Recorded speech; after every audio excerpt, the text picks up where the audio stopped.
Hello everyone, it's Keesje. Welcome back. In the last video I showed you how I made this card, and today I'm going to show you a few variations of the same principle on how I make this card. And the first one is I've used, the background is made out of pieced strips that are being sewn onto a background. This is the cloth that it came from. Basically I have a whole bunch of strips that I just zigzag onto a base fabric. And then I cut the pieces out that I needed. Then I have like the jute on the left here.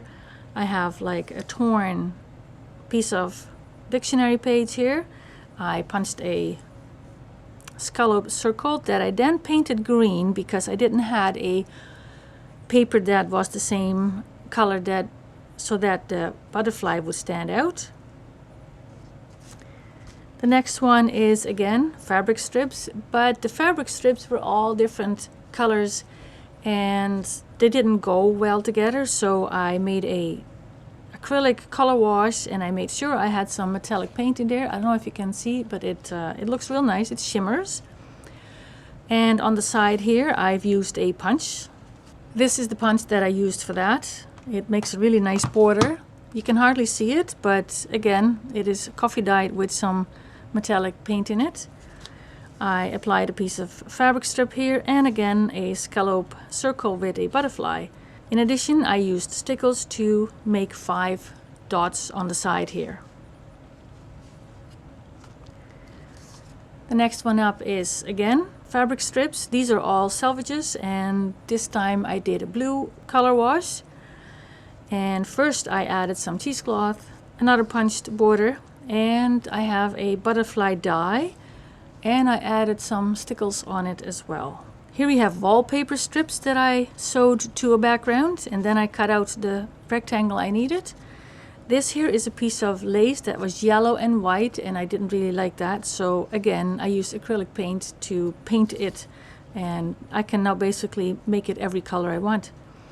Again, piece of a dictionary page, and here is one of the folded stars that I made quite a while ago, and again I applied some stickles to make it shimmer a bit. Here I used dark wallpaper pieces and a dictionary page, another punched border, 2 butterflies, and this is one of my book plates that I added here, and all the cards are blank inside. The next one up is a very pretty fabric, another piece of a dictionary page. Here you can see part of the punched border, and this is another cluster that I fastened with a brad. And this is coffee dyed paper. No, this is cardstock. Another one with a piece of fabric, totally different fabric, and this time I punched out holes of a book page, a piece of jute on the bottom, and another butterfly on the bottom. This is a different fabric. This is it's like raised fabric here, and I think this is cardstock or card, but this looks like a velour type of fabric. I'm not even sure if you can see this. Cheesecloth and a cutout flower from a book. And this here is a little bit of crocheted from a crochet doily where there were a lot of fan shapes, and I cut them out and used them on a card.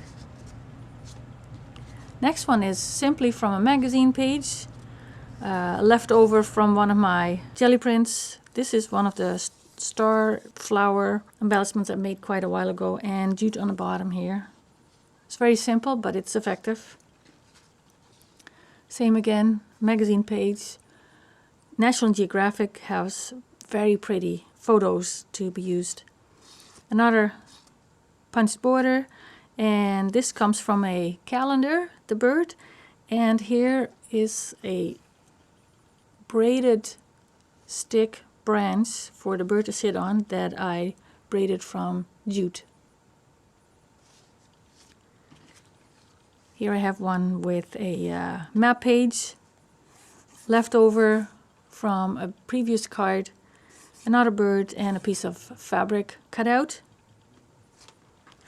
And this is just about the prettiest one, I think. And it's wallpaper, dictionary page, fabric, a circle of dictionary page, and one of my folded stars. And there's stickles on top in cardstock. So all these cards are for sale in my Etsy shop. There's 4 in a pack. The descriptions and photos are all in there to see all the different ones. And yeah, so I hope you check that out and see you in the next video. Bye.